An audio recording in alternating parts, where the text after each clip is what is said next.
एक मासूम बच्ची जो 5वीं क्लास में पढ़ती थी, एक दिन स्कूल जाने से अचानक डरने लगती है और हिम्मत जुटाकर एक दिन स्कूल जाती है।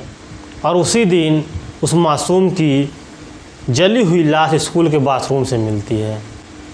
वो बच्ची स्कूल में सबसे ज़्यादा बातें किया करती थी, चंचल थी, सबसे तेज़ थी, लेकिन उस दिन के बाद उस बच्ची की आवाज़ उस स्कूल में नहीं गूंजी। उस दिन से उस बच्ची की आवाज़ शांत हो गई। उसकी दोस्त ने उससे पूछा था कुछ दिन पहले कि आखिर तुम स्कूल क्यों नहीं जा रही हो, तो उसने बताया था जो बात अपने सहेली को, वही बात उसकी जान ले लिया, वही वजह उसकी मौत की कारण बनी। दोस्तों, ये कहानी सिर्फ एक हत्या की कहानी नहीं है, बल्कि एक शर्मनाक सच और साजिश की कहानी है। नमस्कार दोस्तों, ये सच्ची कहानी है बिहार की राजधानी पटना की। पटना में एक थाना लगता है गर्दनीबाग, और इसी के अंतर्गत एक टोला पड़ता है अमला टोला। अमला टोला में एक कन्या विद्यालय है जिसका नाम है कन्या मध्य विद्यालय। दरअसल बात 27 अगस्त 2025 की है। सुबह के 10 बज रहे होंगे और सभी इस क्लास में क्लास चल रही थी। बच्चे शोर कर रहे थे। क्लास चलने से जो बच्चों का शोर होता है, शोर हो रहा था, और तभी किसी के चीखने चिल्लाने की आवाज़ आती है, बचाओ, कोई मुझे बचाओ, बचाओ। अब ये आवाज़ कहाँ से आ रही थी, सभी लोग जानने की कोशिश करते हैं। ये आवाज़ एक रसोइया के कान में पड़ती है, वहाँ पे खाना बनाने वाली के, और वो इस आवाज़ के पीछे दौड़ती है कि आखिर ये आवाज़ कहाँ से आ रही है। जब आगे बढ़ती है तो जाकर देखती है कि एक बाथरूम से दरवाज़ा बंद है और अंदर से धुआं निकल रहा है। इसके बाद वो चिल्लाने लगती है, और उसके चिल्लाने की आवाज़ सुनकर पूरे स्कूल के लोग वहाँ पे आ जाते हैं। इसके बाद लोग उस दरवाजे को तोड़ते हैं। जब तोड़ के देखते हैं अंदर का नज़ारा, तो सभी लोग सन्न रह जाते हैं। अंदर जो मासूम बच्ची जोया थी, जल रही थी। उसको निकाला जाता है बाहर, तब तक काफ़ी देर हो चुकी थी, वो काफ़ी जल चुकी थी। आनन फानन में एम्बुलेंस को फ़ोन करते हैं, लेकिन दुर्भाग्य ऐसा कि एम्बुलेंस भी वहाँ नहीं पहुँचता, और मजबूरी में ई रिक्शा में जोया को लेटाकर पटना के मेडिकल कॉलेज में लेके जाया जाता है, और वहाँ पे भर्ती कराया जाता है लावारिस के तरह। लावारिस का नाम देकर उसको भर्ती कराया जाता है, ताकि स्कूल का नाम उसमें न आए, किसी को पता न चले कि स्कूल में ही बच्चे की हालत हुई है। दोपहर के 12 बजे तक बच्ची के परिवार वालों को खबर मिलती है। 12 बजे तक पहुंचते हैं वहाँ पे, और बच्ची के माँ बाप जब जोया के पास जाते हैं तो जोया की सांसें चल रही थी। जोया लगभग पूरी तरीके से जल चुकी थी। जोया के माता पिता उससे पूछते हैं कि आखिर क्या हुआ, तो जोया सिर्फ एक ही बात कह रही थी कि उसने मुझे जला दिया, उसने मुझे जला दिया, यही बात कह रही थी। उस मासूम की चीखें पुलिस और प्रशासन के कानों में पड़ी कि नहीं पड़ी, लेकिन उस परिवार के दिल में एक ज्वालामुखी बन चुकी थी। उस मोहल्ले के लोगों के दिल में आग जल रही थी, और लोगों ने स्कूल और अस्पताल में जाम लगाना शुरू कर दिया था।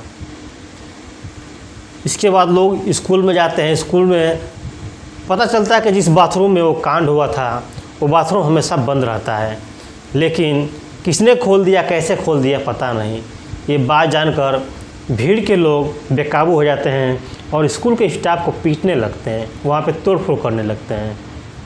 इसके बाद जैसे तैसे करके वहाँ की पुलिस प्रशासन भीड़ को शांत करने की कोशिश करती है। लोग गुस्से में आकर रास्ते को जाम कर लेते हैं। इसके बाद वहाँ की सिटी एसपी वहाँ पहुँचते हैं, और वो परिवार को सांत्वना देते हैं और बताते हैं कि इस केस में जो भी मुजरिम होगा उसे बख्शा नहीं जाएगा। इसके लिए एक अलग से एसआईटी टीम बनाई जाएगी और इस केस की जांच होगी। ये बात सुनकर परिवार और गांव के लोग तो शांत हो गए थे, लेकिन सभी के दिल में एक ज्वालामुखी जल रही थी, एक आग जल रही थी कि किसने उस बच्ची को इस हालत में पहुंचाया।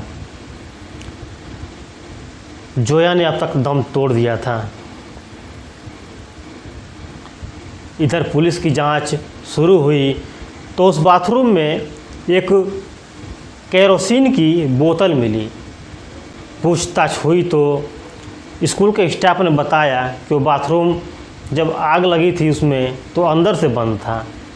अब एक सवाल सभी के मन में चल रहा था कि आखिर ये बोतल वहाँ कैसे पहुँची, और वो बच्ची जो अभी उसकी उम्र ही क्या हुई थी जो वो ऐसा करेगी, ऐसा करने का क्या कारण है।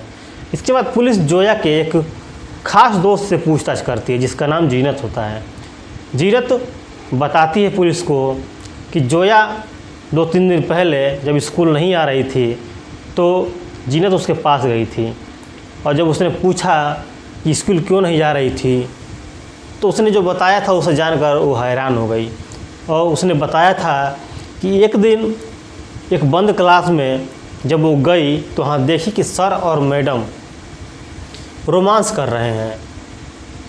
ये देखकर वो जैसे ही वापस आ रही थी रोमांस की पोजीशन में सर थे, और उसी वक्त उन्होंने जोया को देख लिया। इसके बाद आकर जोया को धमकाने लगते हैं कि किसी को ये बात बताई तो तुम्हारा नाम काट कर टीसी तुम्हारे हाथ में पकड़ा देंगे और तुम दर दर भटकती रहोगी, कोई तुम्हारा एडमिशन नहीं करेगा। यही बात उस दिन जोया ने जीनत को बताई थी, और जीनत ने कहा कि ऐसी बात है तो चलो इस बात की शिकायत हम प्रिंसिपल से करेंगे। यही बात कहने के लिए 27 अगस्त को वो स्कूल आई थी, और 10 बजे के करीब ये कांड हो गया। इसके बाद पुलिस ने FIR दर्ज किया। 2 FIR दर्ज हुए थे उस दिन। एक FIR तो जोया के माता पिता की तरफ से हुआ। बयान था कि स्कूल के स्टाफ ने जोया के साथ में कुछ गलत किया और उसकी हत्या कर दी। दूसरा FIR ये हुआ था पुलिस की तरफ से कि वहाँ पे तोड़फोड़ हुआ और हंगामा हुआ, इसके लिए 25 लोगों को गिरफ़्तार किया गया था। 25 लोग गिरफ़्तार तो हो गए, लेकिन जोया का कातिल अभी तक फरार था, उसका कोई पता नहीं था। आखिर जोया का कत्ल अभी तक रहस्य ही बना हुआ था। उसका कोई खुलासा नहीं हो पाया था कि आखिर क्या कारण था कि जोया को इस तरीके से किसी ने मारा।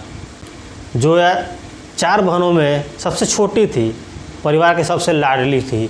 जोया के पिता सब्जी बेचने का काम किया करते थे, तो जोया की माता दाई का काम किया करती थी। दोस्तों, जोया की मौत सिर्फ एक खबर नहीं है, जोया की मौत एक कहानी बन चुकी है जो एक सच के लिए उसी की मौत की कारण बन गई।